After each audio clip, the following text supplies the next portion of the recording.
Friends welcome to my channel Supriya homely kitchen. आज मैं आपদের কাছে নিয়ে এসেছি এঁচোড়ের নিরামিষ রান্না। তো দেখুন বন্ধুরা, এবার এঁচোড়টা আমি কাটবো। এই তেল নিয়ে নিয়েছি, সর্ষের তেল দিয়ে কাটবো। তো ভিডিও করার মতো লোক নেই বলে আমি কেটে ফিরছি বন্ধুরা।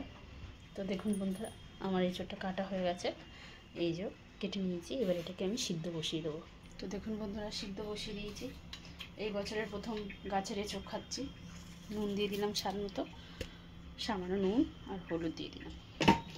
এবার এঁচোড়টা সিদ্ধ হোক, ততক্ষণ আমি আদার জোগাড়গুলো করে নিই বন্ধুরা, পরে ফিরছি। তো দেখুন বন্ধুরা, এঁচোড়টা ফুট দিয়ে দিয়েছে।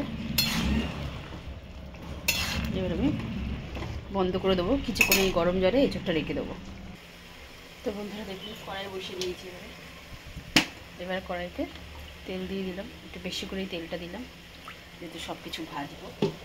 তেলটা গরম হোক, আমি ফিরছি আপনাদের কাছে।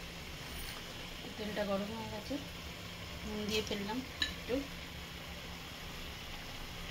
ডুমো ডুমো করে রাখা আলুগুলোকে দিয়ে দিলাম।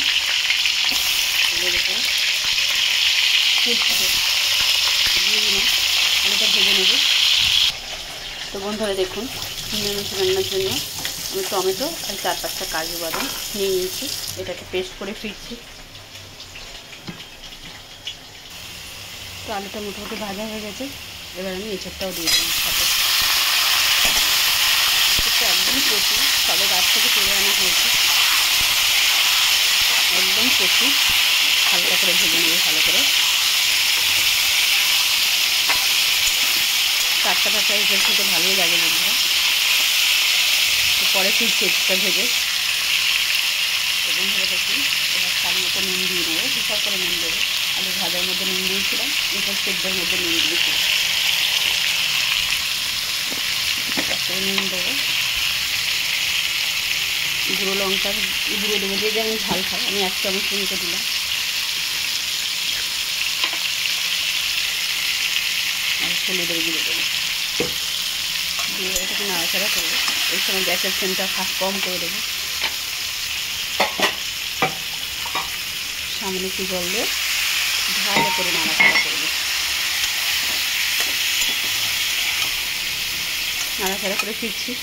তো বন্ধুরা দেখুন, এবার আমি আরও আদা মশলা দেবো। ধনের গুঁড়ো দিলাম 1 চামচ, জিরার গুঁড়ো দিলাম 1 চামচ, স্বাদটা ব্যালেন্স করার জন্য চিনি দিয়ে দিলাম। এটাকে নাড়াচাড়া করবো।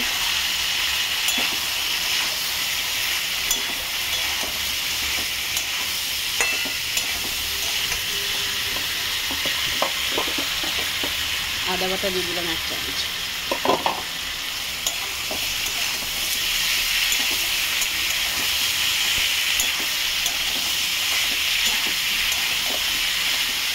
ভালো করে নাড়বো, পরে ফিরছি। তো দেখুন বন্ধুরা, এইভাবে রান্নাটা করলে আপনাদের ভালো লাগবে। এবার আমি টমেটো আর কাজুর পেস্টটা দিয়ে দিলাম।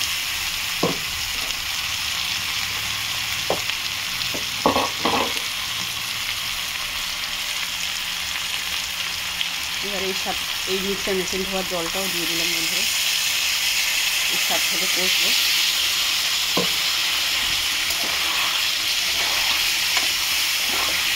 এবার ঝিমি আছে করতে থাকবে, তাকে ঢাকা দেবো আস্তে আস্তে।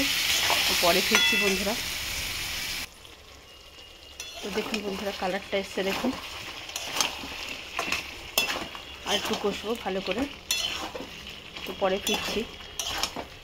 দেখুন এঁচোড়ও সিদ্ধ হয়ে গেছে, আলুও সিদ্ধ হয়ে গেছে, আর একটু ভালো করে কষে ফিরছি। তো দেখুন বন্ধুরা, আমার এটা পুরো কষানো হয়ে গেছে, তেল ছেড়ে দিয়েছি। এবার আমি গরম জল দিলে ভালো হতো, আমি ঠান্ডা জলই দিয়ে দিলাম।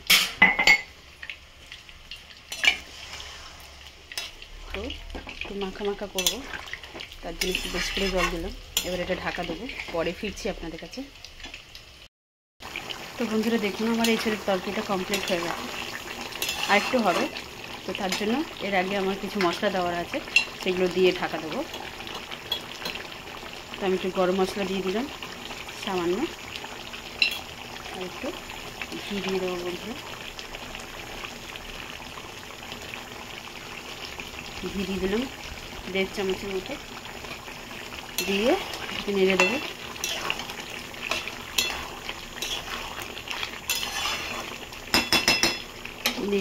নেড়ে দিলাম, এবার ধিমি আঁচ করে ঢাকা দেবো, পরে ফিরছি। পরে তো বন্ধুরা দেখুন 2 মিনিট হয়ে গেছে, তো আমার রান্নাটাও কমপ্লিট হয়ে গেছে। তো আপনারা ট্রাই করবেন, বিশ্বাস করুন বন্ধুরা, এই রান্নাটা এইভাবে রান্নাটা করলে মাটন থেকে, চিকেন থেকে, মাছ থেকে সব বাদ দিয়ে এটা খাবেন। একবার ট্রাই করবেন, ট্রাই করে কমেন্ট সেকশনে কমেন্ট করে জানাবেন রান্নাটার রেসিপিটা আপনাদের কেমন লেগেছে। ভালো লাগলে লাইক কমেন্ট শেয়ার করবেন, আর আমার চ্যানেলটা সাবস্ক্রাইব করে দেবেন। ভালো থাকবেন, সুস্থ থাকবেন। থ্যাংক ইউ ফর ওয়াচিং বন্ধুরা, বাই বাই।